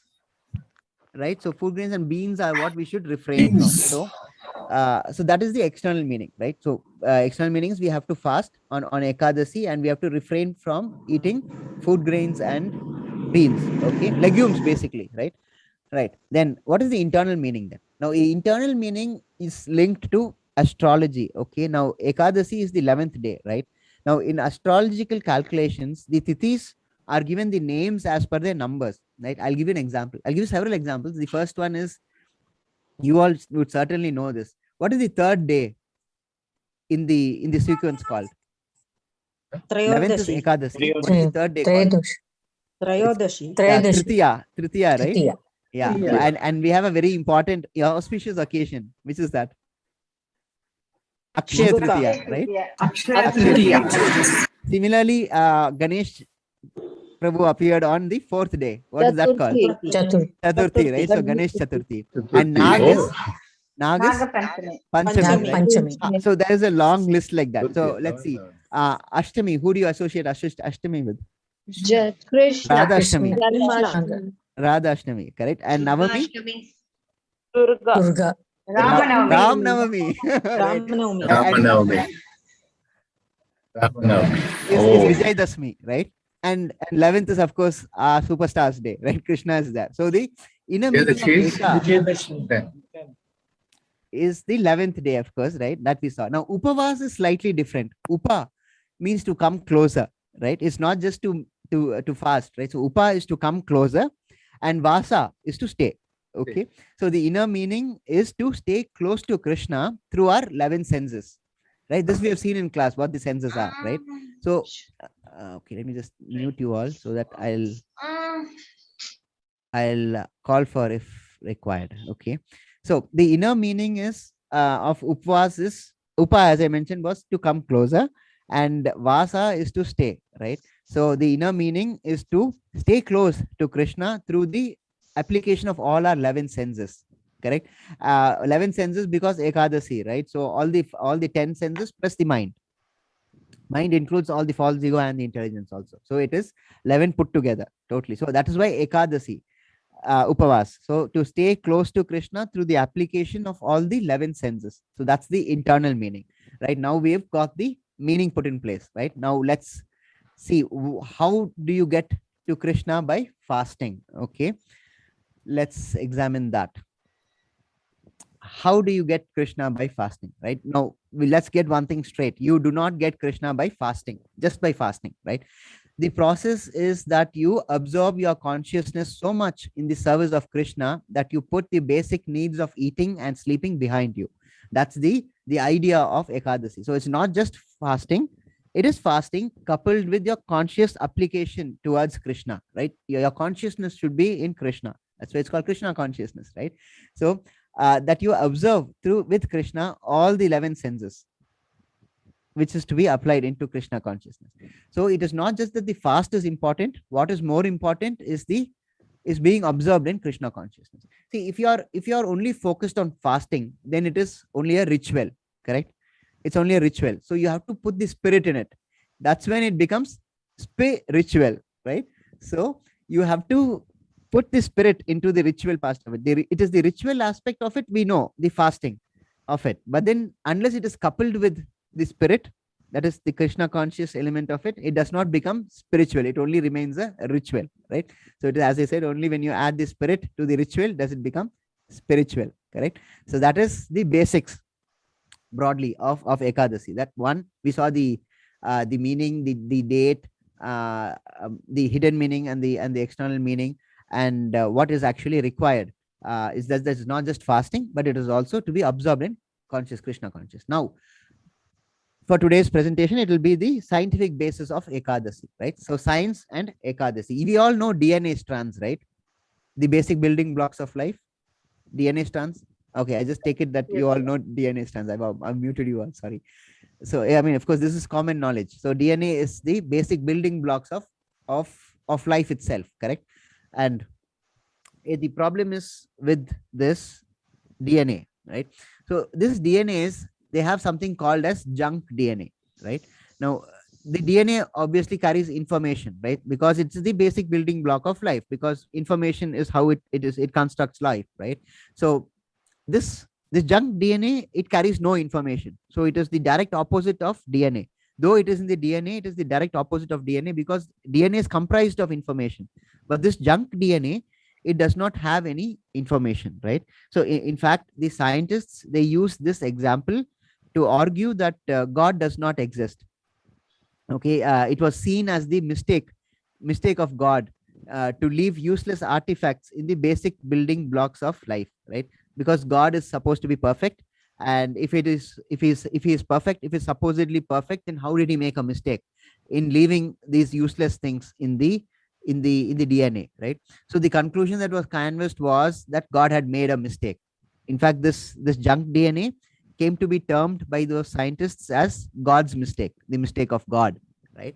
Now that is about what is a junk DNA. Now, what is junk DNA in brief? Junk DNA is something which doesn't have any information. So initially it was presumed that it did not have any function, right? This junk DNA, right? Now the scientists parallelly, so that is about junk DNA. So keep that at the back of your mind, right? Now we are going to examine about cell division.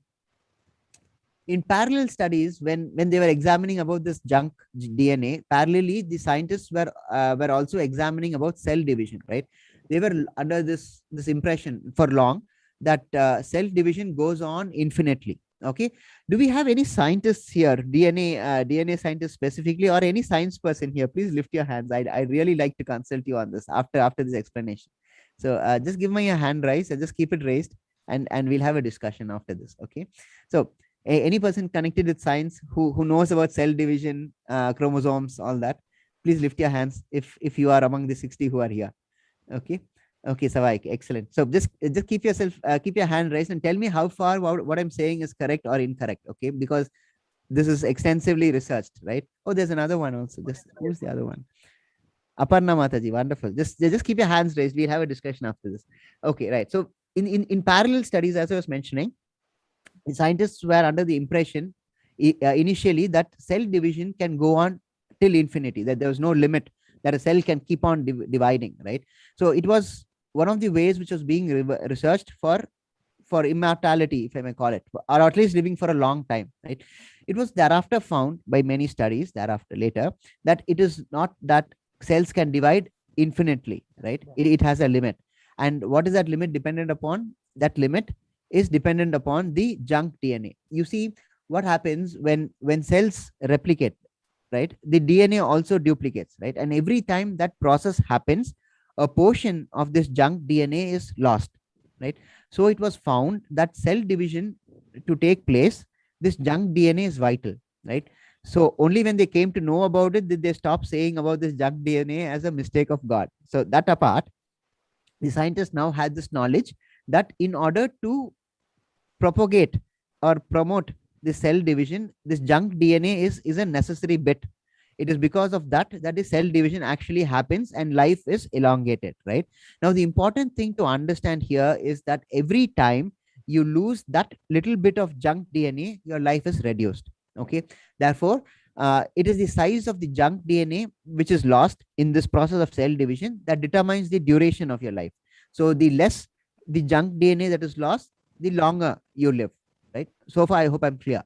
Now, the bigger the pieces, if you lose of this junk DNA, you're getting closer to that. So the point is this: you should lose lesser.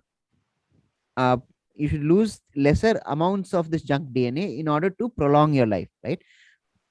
So there was a change in thought, a revolutionary change in thought, right? From the assumption that cell division will take place till infinity, to realizing the fact that it is probably up to 40 or 80 times, by which time the junk DNA is totally lost. So a cell can divide probably from 80 to 40 to 80 times. Now, please understand that this is an oversimplification of very deep scientific concepts. Okay, so I'm just explaining what I have understood. So it involves some amount of oversimplification, which is why I requested for our scientific friends here to be involved. Okay, so this is about cell division. Now, what happens with this knowledge? Let's examine what the next stage. Now, with this next stage comes experimentation, because now they have this information, right? They have this information that it is the amount of cell division in which we lose this junk DNA, which has a direct correlation to the prolonging of our life. Right now, scientists had to find two things. Either they had to reduce the rate of cell division in order to elongate life, or they had to reduce the loss of DNA during the cell division so that only small pieces are lost. Correct? So they started conducting experiments, as we scientists generally do, right? So they had two goals to attain. Either they had to reduce the cell division, or if they're not able to reduce cell division, or they are only partially successful in reducing cell division, they have to focus upon how to reduce the loss of this junk DNA. Now, that is where this research comes in. Now, this junk DNA that I've been referring to, that's called a telomere. Okay, it's called a telomere. Now, this is how it is. So this place full, this blue thing that you're able to see, that is full of information in the DNA, right? Now, this is the cell. This is the nucleus. The DNA is inside the nucleus, and this is that this is made a little bigger. It is magnified, and the blue portion is the information, and the red portion is the telomere. Right? These are the junk DNAs. See how it is placed. No, the place of information is in the middle, so it is protected by the junk DNA at the ends. Right? Right. So, incidentally, by the way, it is for this discovery that the 2009 Nobel Prize was awarded, right? For the discovering the functions and characteristics of this telomere. Okay. Right. So what did scientists do with that knowledge that they had gathered? They did more experiments, of course, and they found out several aspects. Right now, this is important. They found that if you reduce calorie intake, right, the cell division is actually reduced, and and when cell division is reduced, this bits of junk DNA, that the telomere is also lost less, right? So the more you eat, the bigger chunks of telomere is lost, right? And faster is the cell division. Therefore, the first thing that they found was calorie intake has to be reduced. One. Second, they found that those who eat meat, those who drink, frequent sex, drugs, and intoxication, all this leads to cell duplication, increase in cell duplication, right? And the telomere chips which are lost are also big chunks, right? So because of this, what is the effect? People who indulge in these things, they age faster and they get closer to death faster, right? Now, on the contrary, vegetarians who lead a proper sattvic life, of course, they didn't use the word sattvic, I'm paraphrasing, of course, the telomere loss is less, right? They live a longer life and they look younger, right? So they wanted to do more tests, and they wanted to find out a practical way of elongating life, right? So they had several studies on this, and there were several experiments done which had students participating in it, and several of these studies had this basic format, right? So they take a bunch of students. The sample size is quite big, actually. So that is the sample size is the number of people who participate in an experiment. Okay, so the sample size is quite big, and they reduce the calories by 25% for a period of 15 days, for a fortnight. Okay, now the results were very good, right? But it had a hitch. The problem was that the participants started to feel too weak, because it is over a period of time, right? And you lose 25% of your calories, which you're used to in a particular day, right? So they started to feel weak, and therefore it was found that this is not a feasible way, though the results were good. The results were good because they knew by the tests, right, that the conclusion of the result was what they anticipated. Now, they continued with their experiments, and they found that the same result can be obtained if one fasts for 36 hours. Instead of reducing calories by 25%, you do it at one go. That is, you fast for 36 hours once in 2 weeks. That's in a fortnight, right? And that is exactly what Ekadasi is, right? So we say in Ekadasi, every 15 days, which is one lunar cycle, every 15 days, you fast for 36 hours, right? Actually, 36 hours, how? Because you're supposed to stop eating the previous days. That's Dasami's sunset. So Dasami's sunset, you stop eating. So it starts from there. The fast starts from there, right? So from then on, it goes till the morning of Ekadasi, which is 12 hours.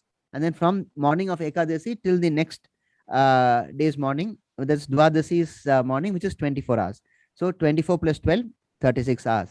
And we had this information. And in 2009, when they discovered it, they were given a Nobel Prize for this discovery, for the discovery of the telomere and its functions, right?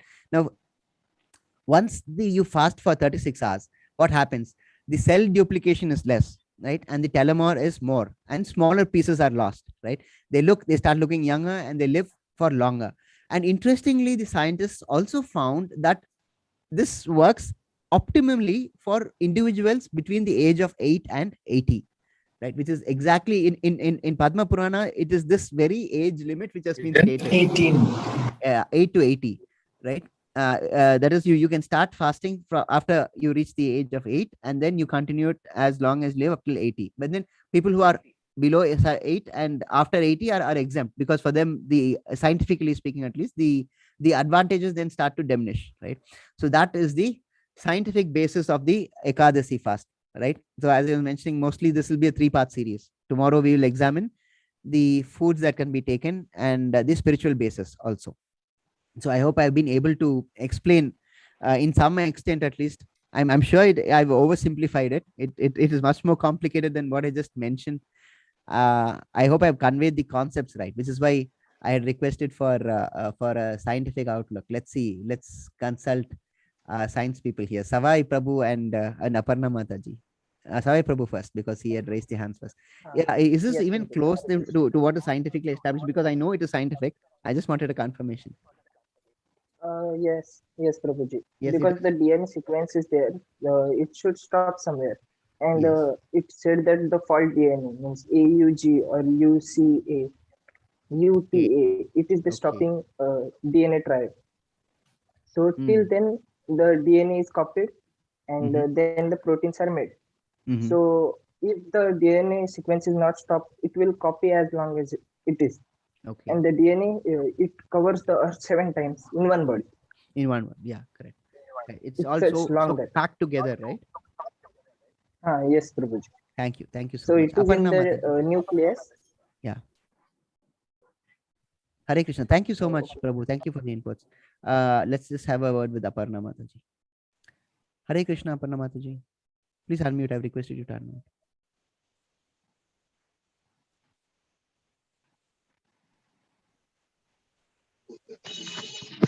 Hare Krishna, Prabhu. Hare Krishna, Aparna Mataji. Yes, please. I'm tell me. afraid I don't know much about it except for the fact that this is the non-coding DNA and it started to mutate, and that's why this Nobel Prize was given in Right. 2009. Right. I don't know much about it, but what you explained, however simple it was, it makes sense. Because I read somewhere that it is holographic and it adds to the evolutionary process, but I must read more about it.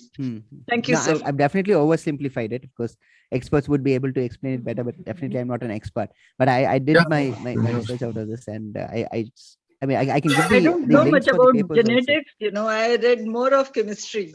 Oh, Thank you. okay. And Hare that's too Krishna, long Mataji. Thank you. time ago. Okay. Wait, Thank you. Thank you for the inputs, Mataji. Hare Krishna. Okay, question and answer session. Who raised their hand first? Vani Mataji wants to say something. Yes, Mataji.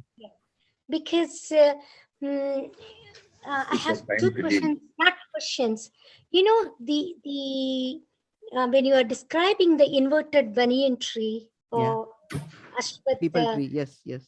People tree or banyan As it tree. is. It's a tree. And nevertheless. yeah. So we are talking about how we get, it is nourished by the three modes of nature. And my observation or question, whatever you think, see, in even in Karma Yoga, in the chapter 3, they were talking about we act impulsively or compulsively because of our three modes of nature. That's what, do you remember? That's what it's mentioned in Karma Krishna Yoga. explains that Arjuna actually asked the question, what impels us to act, even though knowing that it is sinful. Krishna replies that it is karma, lust, it is and karma, anger. Desire, and also these modes of nature. Correct. So are these three modes of nature responsible for attachment as well? Yes, definitely. Absolutely.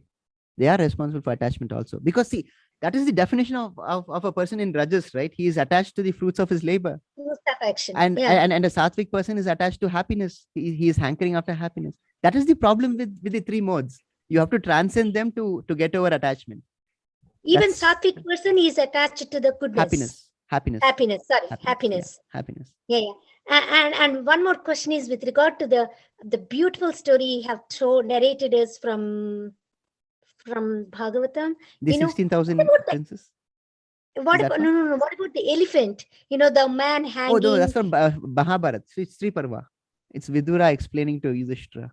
What is the elephant doing in it? The elephant is the year. I'm sorry, I didn't say that. Okay, the elephant is equated to a year. Year as in annual year. So you saw the day and night, no? Day and night, passage of time, right? Yeah. 2 rats. This elephant is a combination of all that. That's why it's holding the entire trunk, the trunk of the tree, right? So the point is, time is always passing, and eventually you are going to fall. So catch hold of the hand as early as possible. That's such a beautiful Because story. it was right. Oh, And- you must actually read it in the way it is narrated by Vidura to Yudhishthira. It's in this 3 parva. I'll give you the. Let me give you. I'll post the. I'll post the link. Just a moment. There's somebody at the door. Just give me.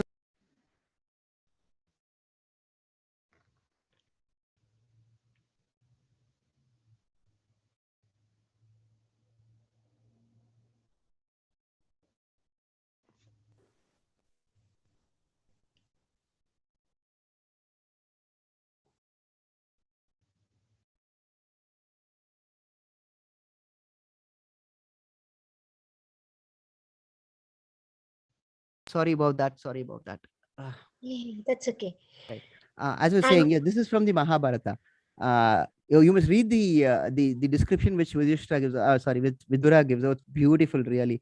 Let me see if I can share the. I know it's from Sri Parva offhand, but I don't know the verse, chapter and verse. Just give me one moment. I see if I've noted it down. Otherwise, nope, it's not there. But yeah, you can just search for it, Mataji. Just search for this description of this tree, of this picture along with the Sri Parva, or just search for Sri Parva. You'll get it. It's not a very big chapter. Yeah. That's I still have questions on Yes, carry on. nature, the enjoyer, and consciousness from chapter 13. I'm Oh. still struggling with one word, especially with happened? one word on text 6 and 7. Sorry, I keep revisiting the chapters. Yesterday, I also asked from the question from No, that. that's fine. That's fine. Which chapter you said? 13. No? Chapter 13, Yeah. text 6 and 7. Yes. Yeah. Got it. And Oh, yes. Mahabhutanyahankaro, Hmm. Buddhi Ravyaktameva cha. So Hmm. what is this Avyaktam, the unmanifested? Is it the soul? What is it? Okay. You said that it is not the Unmanifested. soul. Okay. No, this is not the soul. This is the 3 material modes of nature in their unmanifested form. That's why it's taken as one element. It's the material modes of nature, Satvik, Rajasic, and Tamasic, in their unmanifested form. So, because Krishna, So- right?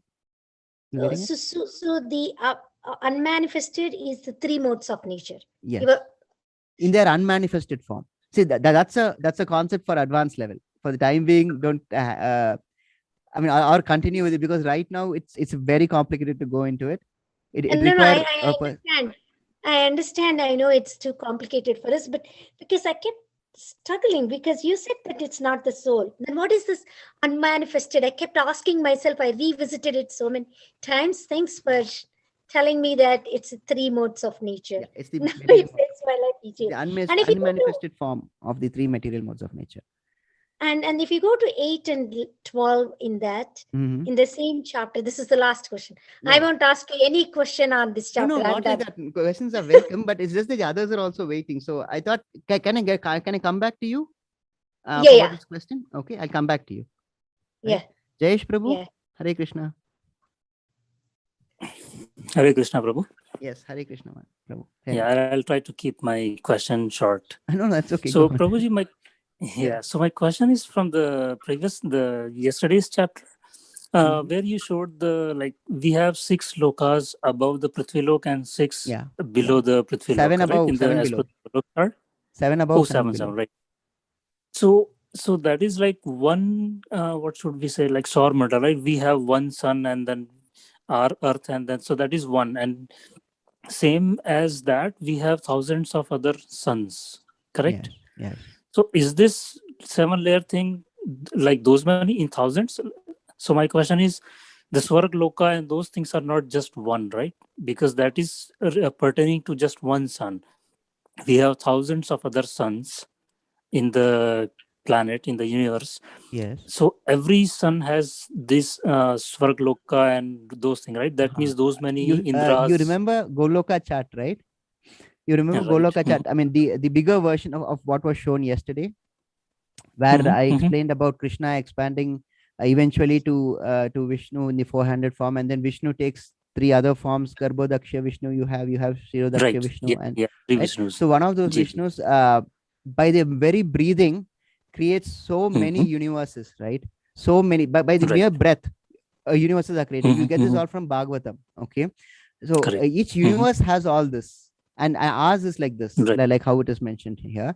So there are so Right, many, right. many universes which are created just by Right. by the mere So breathing that of means those, yeah. So that means those many Indras and those many Brahmas and yes, everything, right? yes, that's right, that's right. Okay, okay. Okay. Only the single thing is only the Vaikunt Lok and the Golok Vrindavan. Oh yes, that's true. That is Correct. single. Yeah. Okay, okay. Hare Okay, Krishna. Prabhu. Yeah, that Hare was my Krishna. question. Yeah. Thank you, Hare Prabhu. Hare Hare Krishna. Krishna. Sulochana Mataji, please go ahead. You have raised your hand. Yes, Prabhu. I Yes, have a Mataji. doubt. Yes, Mataji. Why is Tulsi not kept inside the house and it is kept outside the house? Tulasi is a great devotee of Krishna.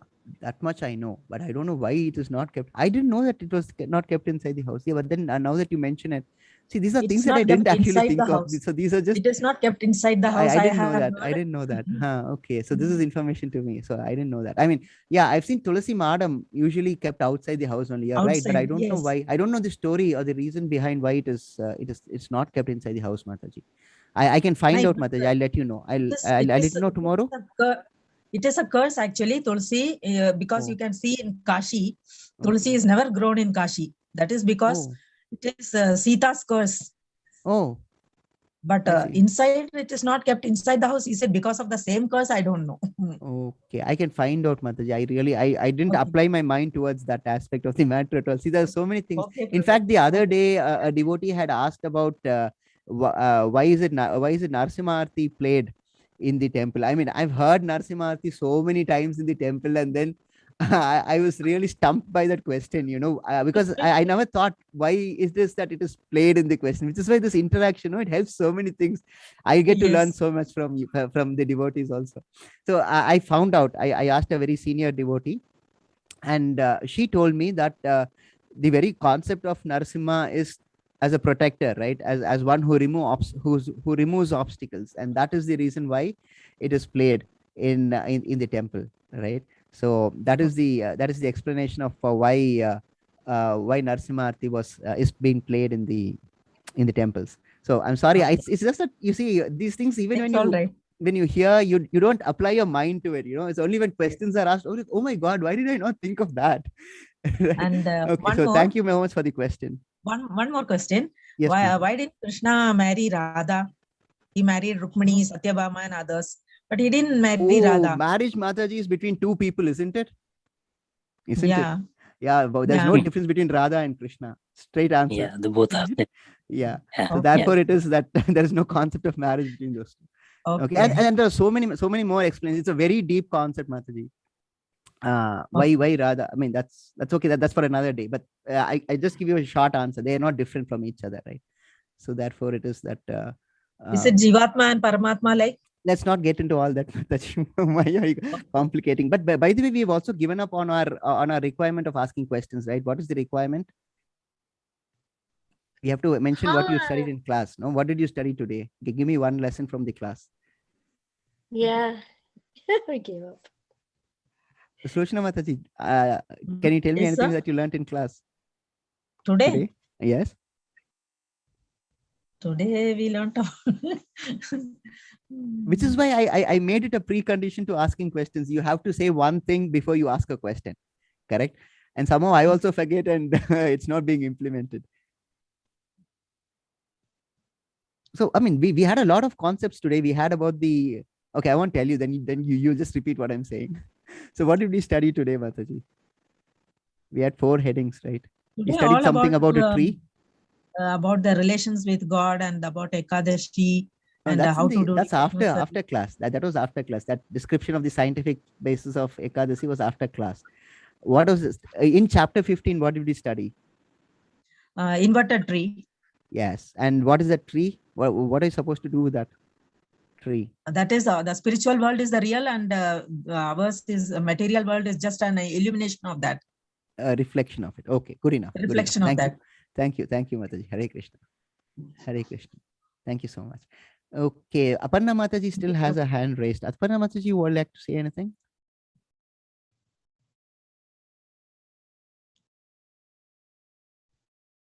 Okay, I think I'll just lower her hand. Yes, Can I Vani go Mataji, we are back to you. Because Hare I need to go to bed. It's already 10:30 for me. Oh, okay. Okay. Okay. Yeah. So in this very simple straight question, text 8 and 12 in the same chapter 13. Uh, this is the last question, please.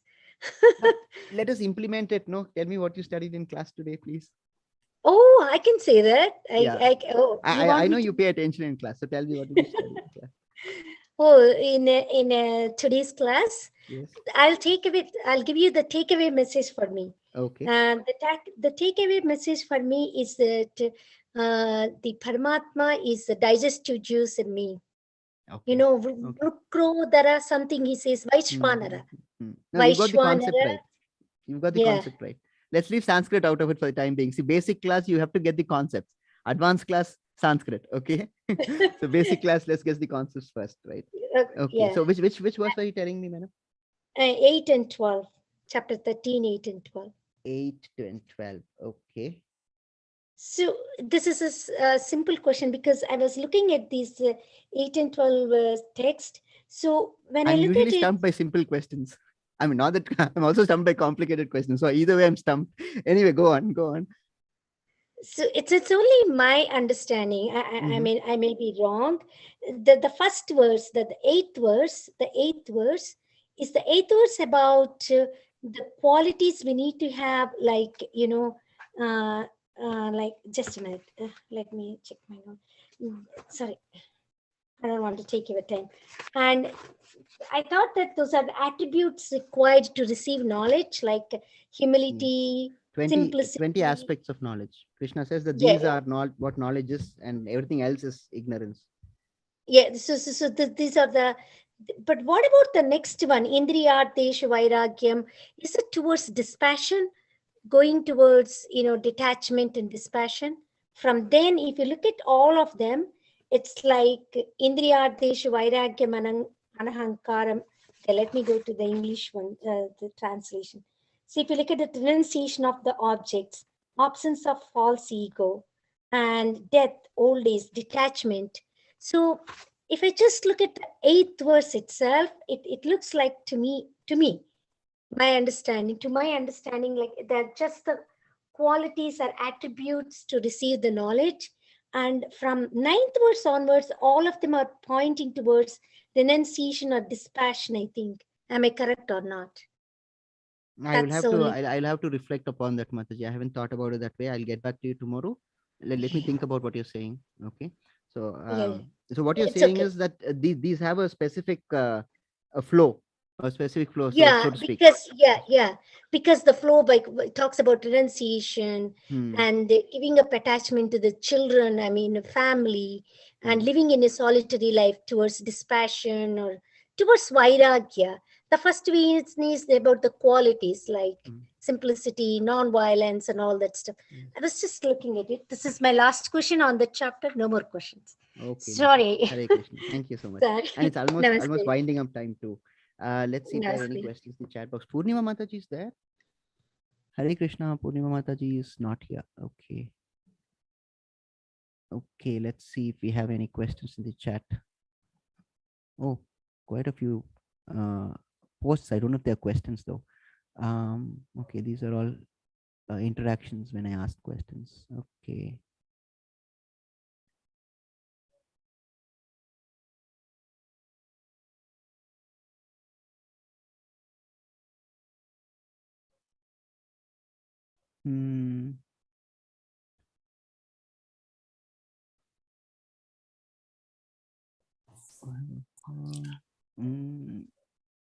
Where is this? No, there are no questions in the chat box as much as I can see.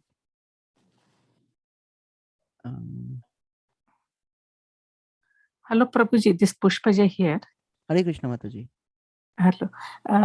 Although this question may not be that relevant, but this one someone asked me some time back. But before that, let me also share what the today's chapter.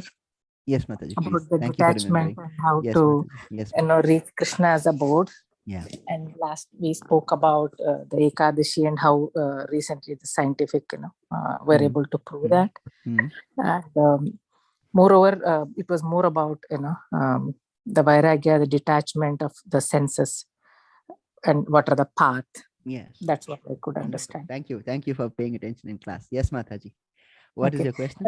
Yes, someone had asked me this for long, so I just couldn't answer. I kept searching, then I thought maybe I can throw it here. When just like arguing or discussion, someone mentioned to me saying that when we say that our soul takes rebirth, if you see the population is growing multiple folds, so that means the soul multiplies. See, the problem with that line of reasoning is that they are confining it only to this planet, right? Now, Krishna says in this chapter also, I mean, he says so in so many places, it's not just confined to this planet. There are so many planets. I just mentioning, right? The very breadth of Vishnu gives rise to so many universes, right? And all these universes have life forms, and all these life forms have souls, right? So it's not just that you can't confine souls only to this planet, right? It is interplanetary, right? Right. So therefore it is that we have a population explosion apparently. Okay, so that's the answer, Mataji. Okay, thank you. Okay, I wasn't able to answer because I didn't know. Okay. No, once you are in the path, you all this will come. You just have to chant. Please chant, as I was really explaining, requesting. Please keep chanting. And I also showed you all the Shraddhavan links, right? So if you're chanting one round, please also register. There'll be an archana, of course, in your name in the graduation ceremony. Your name will be taken up before the Lord. So please do avail Where of we that. have to register? I did today as being Sunday morning. Okay. Where to register for that Archana, Prabhuji? Okay, Mataji, I'll do one thing. I'll post that link or just hold on a second. I'll just post it right away. But I'll also post it in the, I'll also request the admin to post it in the group. Okay, this is in WhatsApp.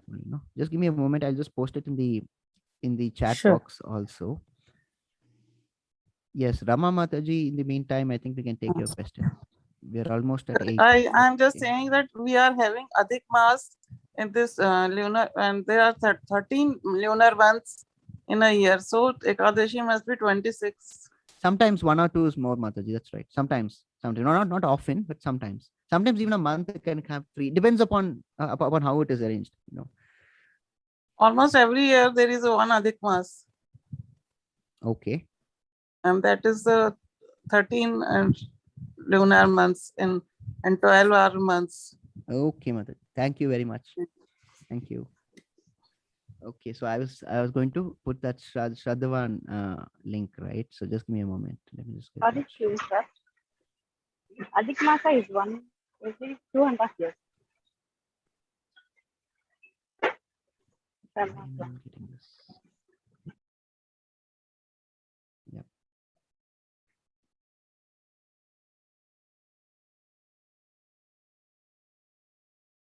It's usually when you're searching for something that you never get it. Otherwise, it's always right in front of your face. Okay, it's just that it's just taking so much time. Just give me one moment.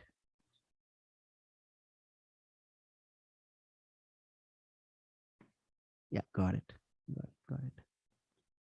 Okay, copy, chat box, and paste.